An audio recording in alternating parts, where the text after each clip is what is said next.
Hello दोस्तों, veterans नमस्कार। मैं दीपन सिंह।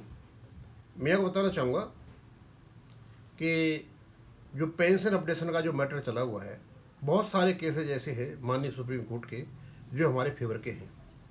और एक जो फैसला है उसका बार बार वेणुगोपालन साहब उसका जिक्र करते हैं। ये है आपका 1123/2015। ये सिविल अपील थी। 1/7/2015 को कोई फैसला दिया था इसका। और शायद ये महेंद्र नाथ वर्सेज कोई राजस्थान सरकार से था ये केस कोई, क्योंकि ये वेणुगोपाल साहब जो उसको मेंशन करते हैं तो उसको मेंशन करते हैं उस चीज़ को, लेकिन यहाँ नहीं दे रखा है। अब ये जो मैं आपको बता रहा हूँ ये मुझे मिला व्हाट्सएप ग्रुप पे, तो ये पता नहीं कितनी बार फॉरवर्ड हुआ होगा, किसी व्यक्ति ने मेरे पास भेज दिया। अब स्वाभाविक सी बात है, जब मेरे पास भेजें तो इसलिए भेज रहे होंगे कि ये अच्छी जानकारी है और हमारे बैंक पेंशनर्स को दी जाए। तो मैं सोचा है मुझे हिंदी की हुई मिल गई, तो इस हिंदी को मैं आज करके पढ़ा देता हूँ। क्योंकि पहले वेणुगोपाल साहब की तो वो इंग्लिश होती है, उसको ट्रांसलेशन करना पड़ता है। तो ये कहते हैं, सभी पेंशन भोगियों की जानकारी के लिए प्रिय मित्रों, सुप्रीम कोर्ट का फैसला।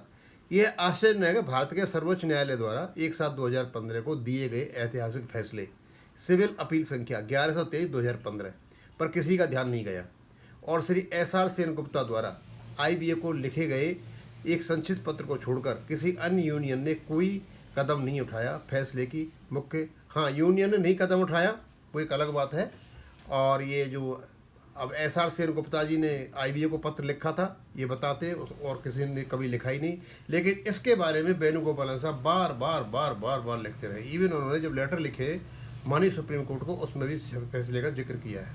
लेकिन इस फैसले की प्रमुख बातें क्या हैं, वो है चीज़। तो पहली, पीठ ने अधिकार पूर्वक फैसला सुनाया है कि पेंशन एक अधिकार है और इसका भुगतान सरकार के विवेक पर निर्भर नहीं करता। पेंशन नियमों द्वारा शासित होती है। उन नियमों के अंतर्गत आने वाला कोई भी सरकारी कर्मचारी पेंशन का दावा कर सकता है, हकदार है। ये मतलब कोर्ट का फैसला है।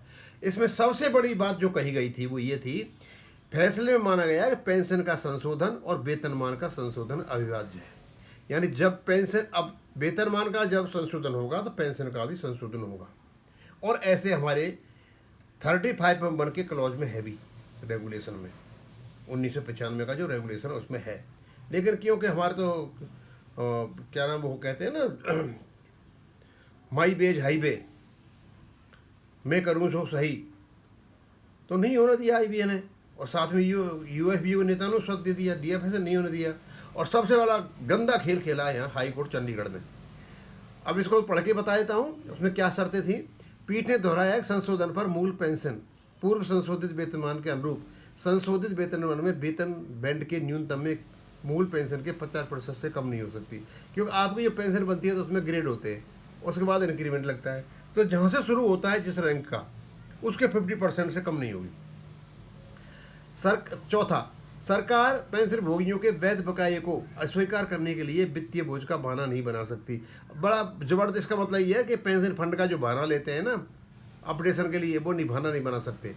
सरकार को अनावश्यक मुकदमेबाजी से बचना चाहिए और मुकदमेबाजी के लिए किसी मुकदमेबाजी को बढ़ावा नहीं देना चाहिए। 6, जब पेंशन को एक अधिकार माना जाता है न कि एक वरदान, तो इस कथन के अनुसार कि पेंशन में संशोधन और वेतनमान में संशोधन अविभाज्य है।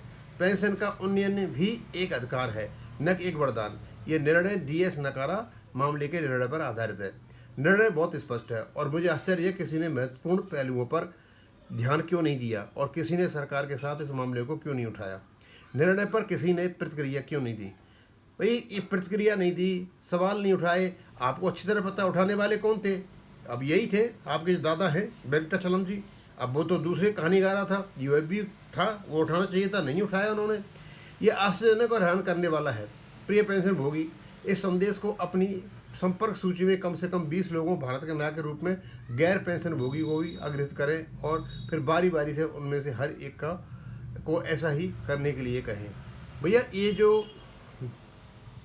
डिसीजन है इसको हमारे बैंक पेंशनर बहुत जानते हैं, लेकिन फिर भी आपने डाला है, आप चाहते हो लोग जाने, तो मैंने ही अपने YouTube चैनल पर डाल दिया और ये लोगों तक पहुंच जाएगा। अब इसको ज़्यादा लंबा खींचूंगा नहीं मैं, क्योंकि बहुत पता है लोगों को, और क्योंकि हिंदी में मिल गया मुझे तो और भी सहूलियत हो गई, अब ज़्यादा कुछ नहीं बताने की। तो इसमें सबसे बड़ी बात यह है कि फैसले में यह माना गया कि पेंशन का संशोधन और वेतनमान संशोधन, अब जब जब बेस सेटलमेंट होगा पेंशन का संशोधन होगा, अमेंडमेंट होगा, यानी अपडेशन होगा। अब मैं इसको यहीं खत्म करूँगा। थैंक यू, धन्यवाद।